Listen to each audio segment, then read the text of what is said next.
डूबे हुए टाइटैनिक को टूरिज्म बनाने की कोशिश ने एक मिशन को मनहूस करार दे दिया। 100 साल पहले डूबा जहाज एक बार फिर 5 जिंदगियों का जिम्मेदार माना गया।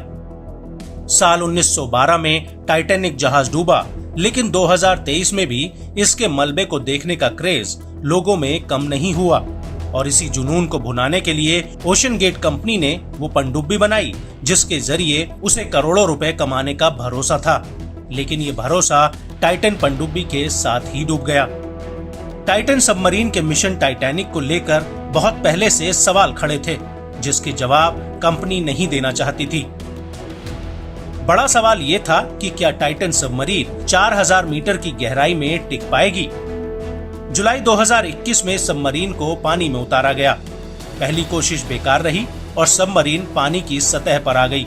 इसके बाद साल 2022 में फिर सबमरीन को पानी में उतारा गया, लेकिन इस बार प्रयास सफल रहा और किस्मत अच्छी रही कि यात्री सुरक्षित वापस लौट आए।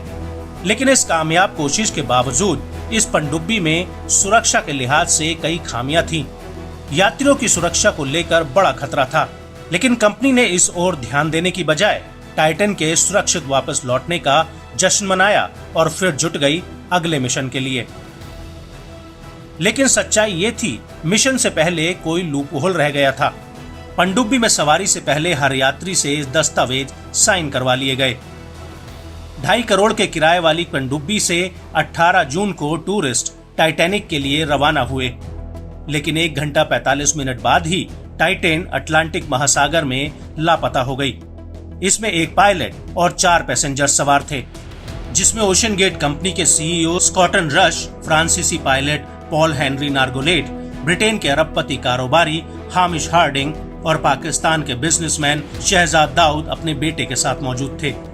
पनडुब्बी को ढूंढने के लिए बचाव दल ने दिन रात एक किया, क्योंकि पनडुब्बी में अब कुछ ही घंटे की ऑक्सीजन बची थी। एक घंटा ऑक्सीजन को बराबरी से सोखता जा रहा था।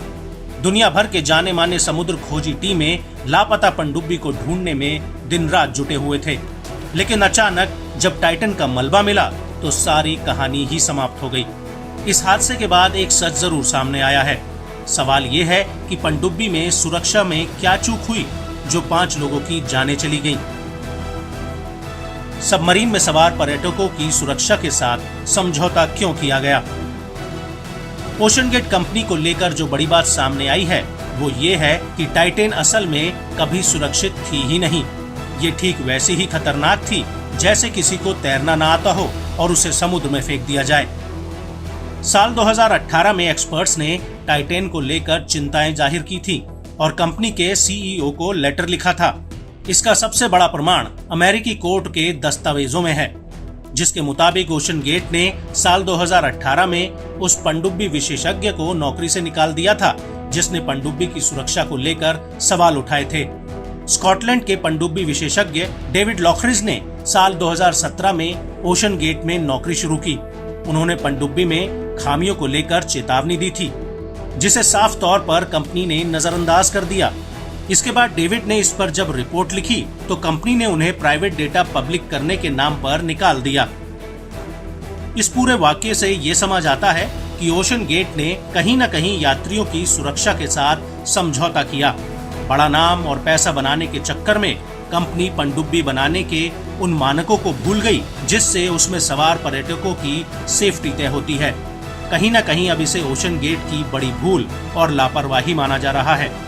अब देखना ये होगा कि 5 लोगों की मौत की जिम्मेदार ओशन गेट कंपनी पर क्या एक्शन होता है।